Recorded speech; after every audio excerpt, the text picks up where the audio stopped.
Ito yung challenging dito ngayon guys. Kung kakasya yung 90/80 natin sa harap. Kasi yung 90/80 malaki kasi yun. Sabit mo. Konting ito lang sir, kita dito. May hipitan pa rin naman siya, ma-hold pa rin siya, sa alog-alog.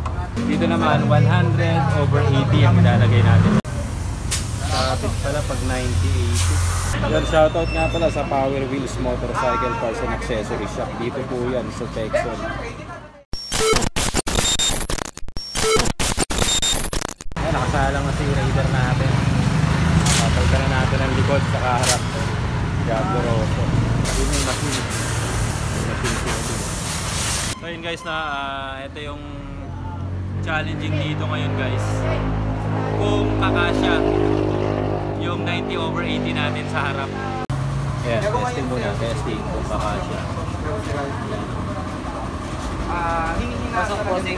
Pasok, pasok ka. Sige. Ano tayo, go. Parating pala yung sabi ko din. Pwede pandig.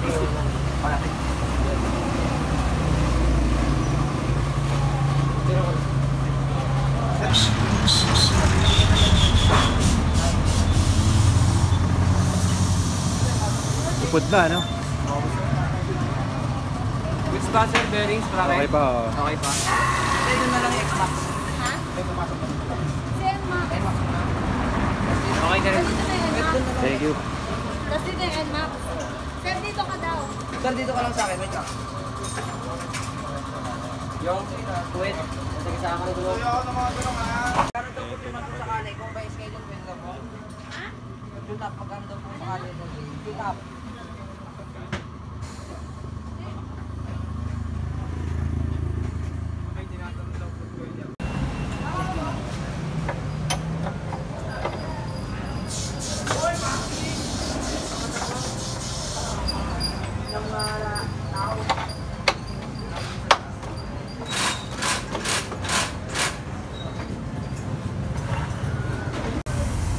Sabit pala pag 90/80.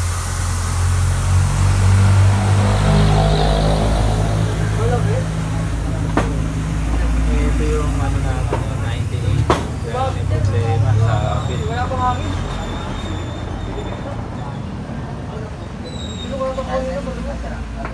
Hindi, wag mo usap sir kasi Yun, no? hello. Sabit mo. Konting ito lang sir, kita dito. Okay na? So gagawin ni Bossing, i-adjust niya itong tornilyo na to para tumingala yung fender na to para di sumabit.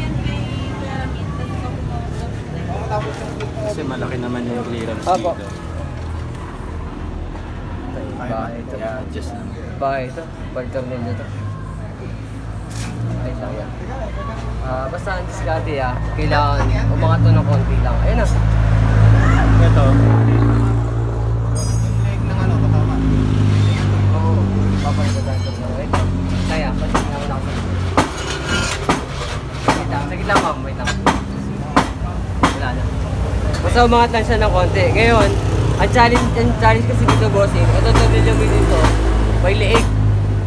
So, meron siyang parang bahay. Ngayon, meron akong tornilyo dyan na pwede natin ipalit dyan para umangat siya ng konti, hindi siya sasayad. Ang tatanggalin natin is itong may liig lang, sir. Ito, sir. Ngayon, ipapalit natin dyan, flat, diretso, walang liig. May hipitan pa rin naman siya, ma-hold pa rin siya, sa alog-alog. Ngayon, kita mo naman sir, wala nang sayad. Okay, sige. Ganun lang sir, no? Okay. Yung bolt lang na stainless talaga. Stainless? Ayun guys, no? Ang ginawa ng paraan naman ni Bossing, nilusen dito ang tornilyo kabilaan para tumingala. Pag tumingala yan, total malaki naman yung clearance dito. May free wheel naman. Okay na. Gawa ng paraan. Nasabi niya papalitan daw ng tornilyo dito. Walang gatla para sumikip. Ayos. Ang laki ng likod natin. 90/80. Ayun, pinag na ng tornilyo. Hindi na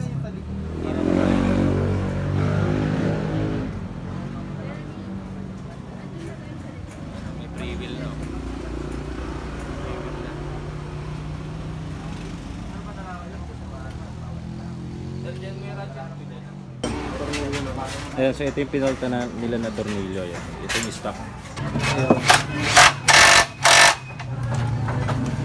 Pero wala ko ba sila dyan? Kaya kami, ibababa ko lang nga, paalala yan.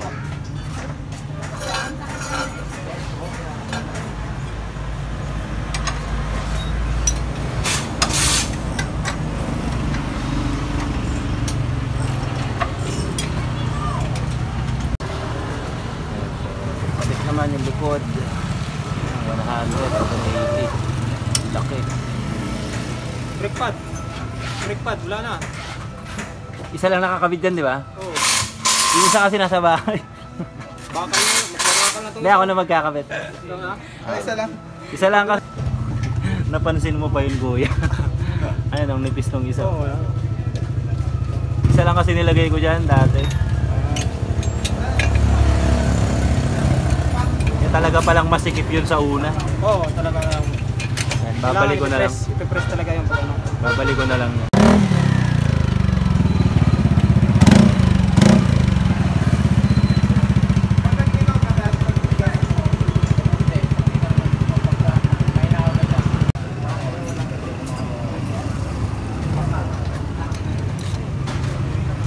Yung kalawang.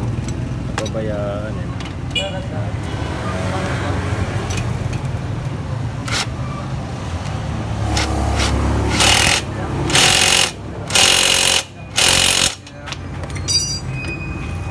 Yun, suwabing suwabe.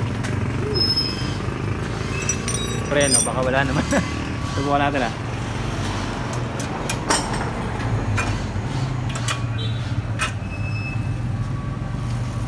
Yun. Sabi, ayos.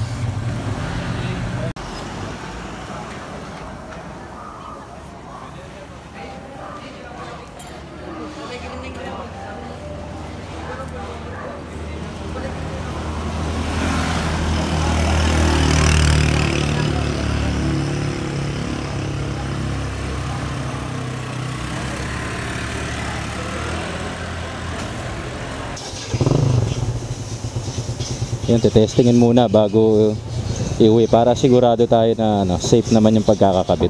Hoy! Okay na? Okay na, pinsan?